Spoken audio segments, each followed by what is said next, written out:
Sierra Leone's Honorable Dr. Bernadette Lahai, who is also Vice President of the Pan-African Parliament, was hopeful that such issues of importance will not only be discussed at such an august gathering, but will also be actualized in time.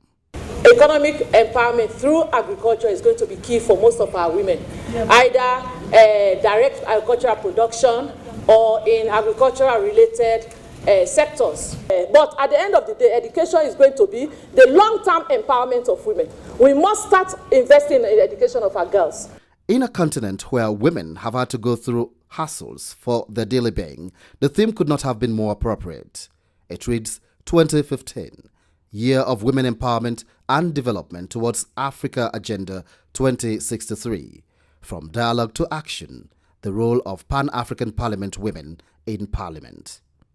Indeed, for the past few decades, the women have met on several occasions to plan strategies to better their lot, but have always been trapped with theories that are difficult to realize. It was with this in mind that the keynote speaker, who is also South African Minister of Small Business and Development, Lindiwe Zulu, in an address stated that the road on which the women have traveled has been long but impressive. And she is also impressed that significant developments have been made, which were unheard of about 2 decades ago. We worked very hard to make sure that as women we supported each other so that we can be empowered to ensure that our voice is heard in the legislatures, both at national and provincial, and later on even at local level. One of the surest ways of achieving women's development is by unleashing economic power on them. Today, we take for granted the role of the women caucus in these structures. But I think we must not take that for granted, because I believe, as it was said earlier on, that the road is still very far. There are some other women in other structures, either of government or the private sector, who do not have the voice that the women in the Pan-African Parliament have. Although women have done a lot to ensure that they are ranked equally with their male folks, there are existing difficulties preventing this. One of the reasons for this was what the Public Protector of South Africa, Tulesile Nkosi, referred to as the gaps between policy frameworks between universal women's rights on the one hand, African women's rights on the other, and the actual realities compounding them. Some of the laws that kill small businesses have nothing to do with economic laws. Often, even if you're married in communal property, a man can access credit without involving a woman. But women find themselves having a burden of making sure that they have somebody who will offer collateral.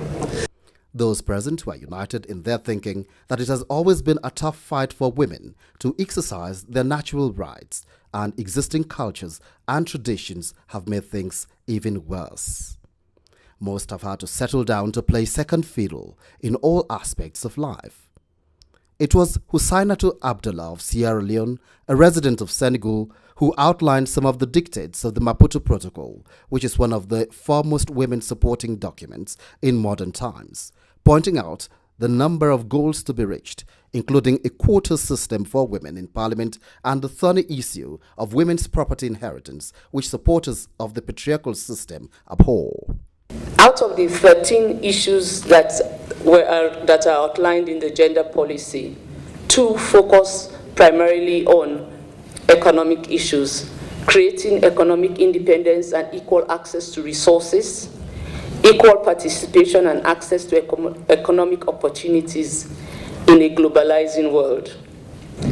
The objective is to mobilize financial resources to support developmental programs and projects for women, to support women's initiatives to fight poverty, to close the gender gap and halt women's marginalization, and to share experiences and best practices on economic, political, and social empowerment of women. Valerie Tucker of IPA Sierra Leone was very proud to state that Sierra Leone has ratified the Maputo Convention 12 years after it became a signatory. She is positive that the country stands to score even higher marks if it successfully domesticates the protocol with periodic reportage of its implementation. She said the country has already done well in implementing some of these protocols, which are the 3 Gender Acts of 2007. It was all about freedom. We need the right to vote. We need the freedom to be able to work. We need the freedom to be able to contribute to the industrial era. So it was all about freedom. So bringing again to the African Union, the African arena, and looking at basic freedom wasn't enough for us as African women. Today we've just given a presentation on the achievements of Sierra Leone even before the ratification. Yes, it took us 12 years to ratify it, but you know, we've done it. That's the main important thing. That's the thing there. We've done it. There are still other countries that haven't done it, but not in West Africa. We were the last in West Africa. Now that we've done it, we're looking at implementation. We've started implementation way before the ratification, and now that we've had the ratification, indeed we can now go on to report on it and make a big fuss about what we've done already and continue the work so that we achieve some of the other things on the protocol that we haven't yet achieved.